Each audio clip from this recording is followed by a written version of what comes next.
When having a healthy argument, we recommend setting intentions first. And we have 5 intentions. The first intention is to be more a gatherer than a hunter. Enter every argument with a sense of curiosity, with the target for being curious, for gathering information. There are 2 different kinds of curiosity. There's the curiosity of a hunter, when we're out to get the next point, to make the next point, or to convince the other person. We're not talking about that kind of curiosity. We're talking about a curiosity of gathering new ideas, of inquiring and of asking, gathering opinions. In this mindset of being a gatherer more than a hunter, it's also a mindset of being a listener. When we gather, we're there to really hear other people's opinions and listen to what they have to say. Intention number 2 goes in the opposite direction. Be courageous. Say what you mean, say what you feel, even if you don't know how that's going to be received. We have to be generous enough to make ourselves vulnerable to actually add our opinion into the conversation and dare to say what someone else may not agree with. Otherwise, we're just playing at things.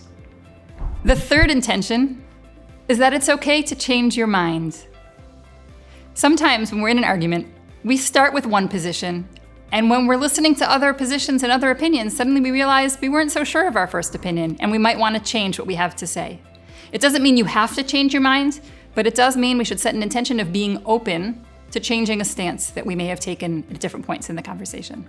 As part of this intention of being able to change our minds, it's letting yourself change your mind, but also being open to others changing their minds. Not to say gotcha when someone changes what they had to say throughout the conversation. Interesting idea that comes from Hannah Arendt and Lisa Jane Dish. Go to visit other people's opinions. And there's something interesting about that metaphor. So if someone else has an opinion, the idea is that I go to visit that opinion as if I were going to visit another house. So when I'm in someone else's house, and it may well be that the wallpaper is really ugly and there's a strange smell coming from the kitchen. I'm unlikely going to say that while I am a guest in this person's house. But it's okay, because A, I know I don't live here. I can always go home. I'm going to visit. And this is the way that I can come to judgments in a far more empathetic way. I'm in the house, I'm checking out, I'm understanding what I like and what I don't like, and I can always come home afterwards.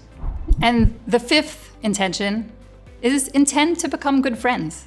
Very often, in good conversations, in healthy arguments, we can become better friends. And the reason for that is when we're sharing what we really believe, we get to know each other better. My friends get to know who I really am and what I really think, and I get to know who they really are and what they really think. And so if we're having a healthy argument, we very well may become good friends.